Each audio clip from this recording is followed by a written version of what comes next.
හෙට රාත්‍රී කාලයේදී අපිට වසරේ ප්‍රධානතම උල්කාපාත වර්ෂාව වන ජෙමිනිට්ස් උල්කාපාත වර්ෂාව නිරීක්ෂණය කිරීමට හැකිවනවා. මෙම උල්කාපාත වර්ෂාව පිළිබඳව විශේෂතම කරුණ තමයි එය තුළදී අපිට පැයකට උල්කාපාත 150ක් පමණ දැක ගැනීමට හැකිවීම. ඊළඟට අපි මෙම උල්කාපාත වර්ෂාව නිරීක්ෂණය කරන ආකාරය දෙස අවධානය යොමු කළොත් මෙය අපිට දැකීමට පුළුවන් වන්නේ ජෙමිනි එසේත් නොමැතිනම් මිථුන කියන තාරුකා රාශිය ආශ්‍රිතවයි. එම තාරුකා රාශිය ක්ෂිතිජයෙන් මතුවීමට පටන් ගන්නේ රාත්‍රී 10ට පමණ.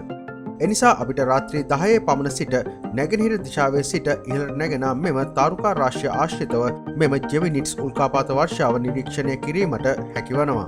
ඒ වගේම රාත්‍රී 10 සිට පසුදා අලුයම් කාලය දක්වා මෙම තාරුකා රාශිය රාත්‍රී අහසේ මුදුන්වීම සිදුවන නිසා මෙම උල්කාපාත වර්ෂාව නිරීක්ෂණය කිරීමට හොඳම වේලාව වන්නේ මධ්‍යම රාත්‍රී කාලයයි. එනම් එම අවස්ථාවේදී ජෙමිනි තාරුකා රාශිය රාත්‍රී අහසේ ඉහළින් දැකීමට හැකිවන නිසා අපිට ජෙමිනිට්ස් උල්කාපාත වර්ෂාව පහසුවෙන් නිරීක්ෂණය කිරීමට හැකිවනවා. එනිසා හෙට රාත්‍රී කාලයේදී මෙම සුවිශේෂී උල්කාපාත වර්ෂාව නිරීක්ෂණය කිරීමට උත්සාහ කරන්න.